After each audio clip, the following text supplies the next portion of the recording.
Ladies and gentlemen, another Patreon critique, this time for Nina Anderson. Alright, let's jump right into it. So we got a female character, alright, cool. Fantasy in the woods, got a little river going on, some rocks, some plants and trees in the background.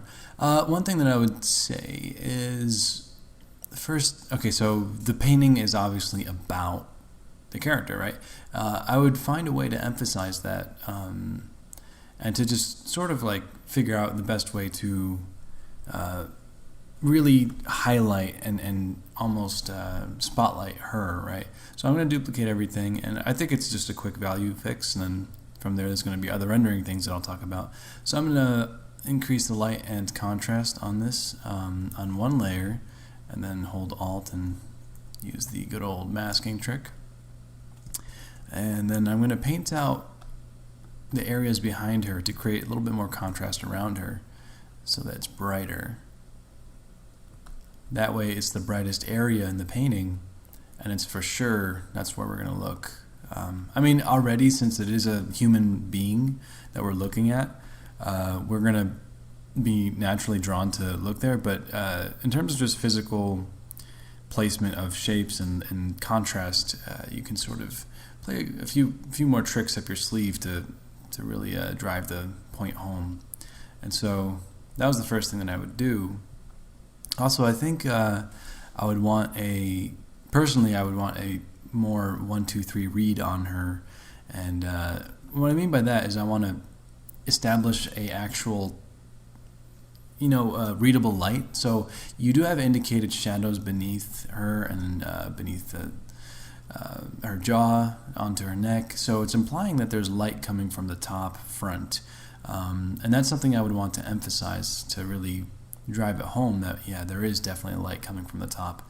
So what I'm going to do is just brighten it up, and it's a lovely rendering style that you've done here. I think it's totally working. Keep working on that. I think it's working for you, and I just want anything that would receive light from the top, paint it with more light, like so.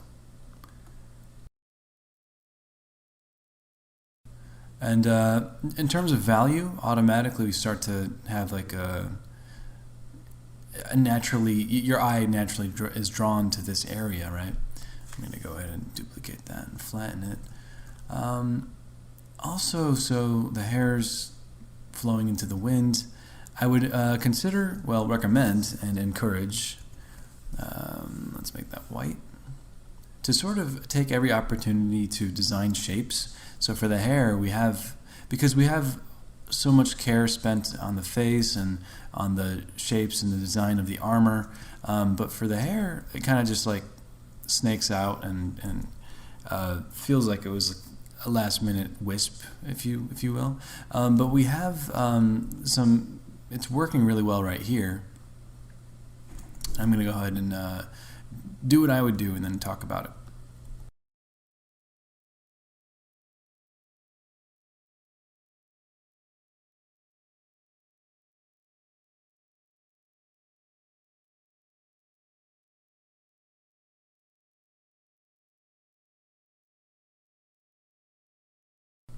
Alright, so that's sort of what I was talking about, in that the same kind of treatment you gave the hair up here, the same kind of treatment you handled the armor with in terms of shape language and design and spacing of content. I tried to sort of match the style, but you have a big shape here and a small shape here, and then kind of just maybe I'd even add another, maybe a third small shape or something to kind of complete it. But you see what happens now, in that if you design each shape with care, like the same amount of care you put here, you put into there, and it'll come pretty naturally. You just have to realize that there's something to benefit from pretty much designing things like that. So that's the hair part. The next thing I wanted to say is very subtle anatomy cues, in that underneath the collarbone there's going to be a little bit of a shadow there. So I'm going to go ahead and do that.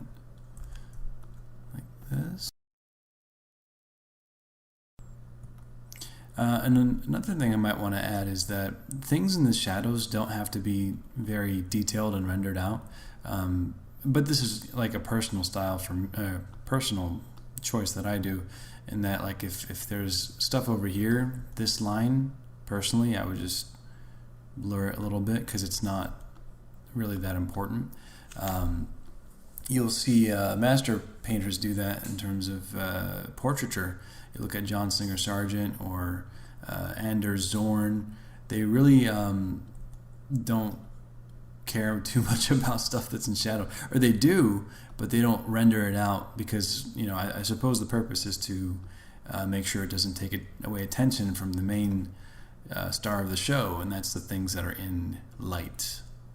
Unless, of course, it's your intent to do that. I'd also like kind of go around and smooth out some of the values and the shapes and the colors. So I'm going to go ahead and do that now. And I'm going to go ahead and sketch on top of what the collarbone is supposed to look like. And you sort of have the right shape, but the lighting acts a bit differently. And I did put the shadow there, but now that I'm looking at it again, let me just figure this out real quick.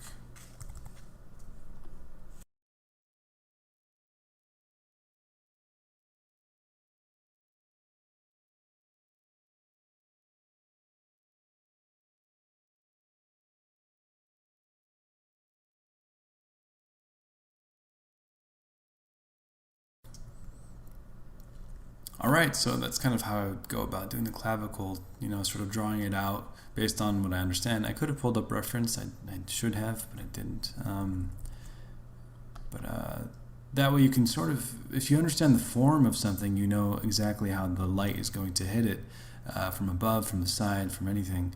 Let's see, so I do see that you have rim light here, but I would also try to emphasize it a bit, you know, just make a new layer, slap a quick color dodge on there, and, you know, let that stand out a little bit more on the side over here. And then it adds a bit of dimension to your character, because it implies a light source, and what that does is it helps show the form of your character a little bit, you know, more obviously.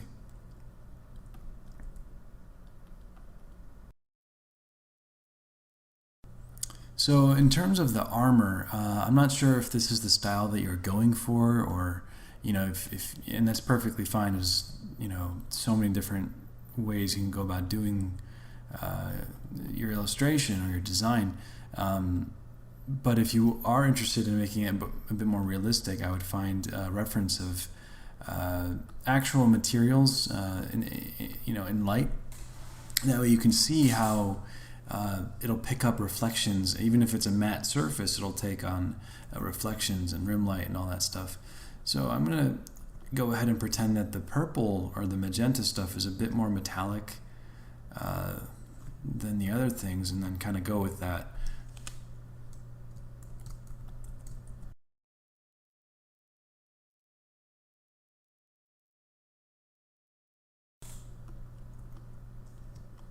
And now it starts to feel a little bit more believable, but again, if that's not the style that you're going for, you know, you don't have to do that.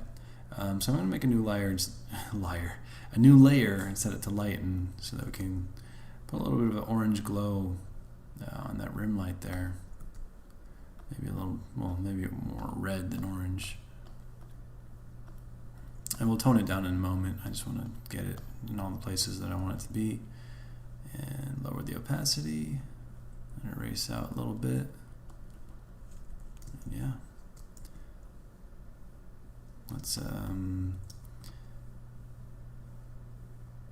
so the same kind of treatment that we have given the hair, the sketching on top of the collarbone, I would find reference of what abs look like, or not abs, but just a torso, belly buttons and whatnot, as well as belts and buckles and hands, because this hand would actually catch a bit more light on the top sides of those sausages, right? And let's see, But overall, it's pretty good. I think, just keep going and let's see if there's anything else I could think about. Or let's compare the two. Oh, I made her shoulder way too big.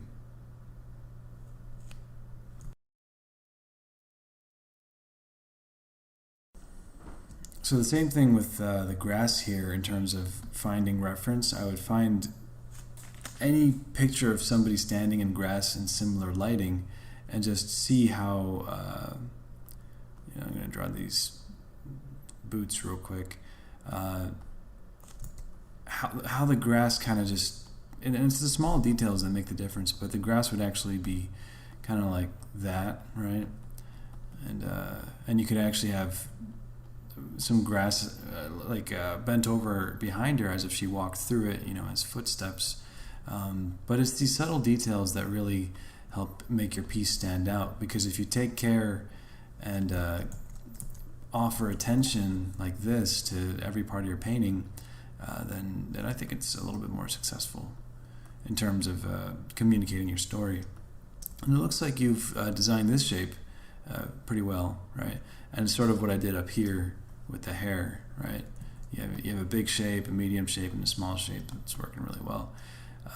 I would put the same care in these holes. So, big, medium, small. And I like how you have these, folds and stuff. It's working. And well, anyway, so everything that I talked about for up here, applies everywhere.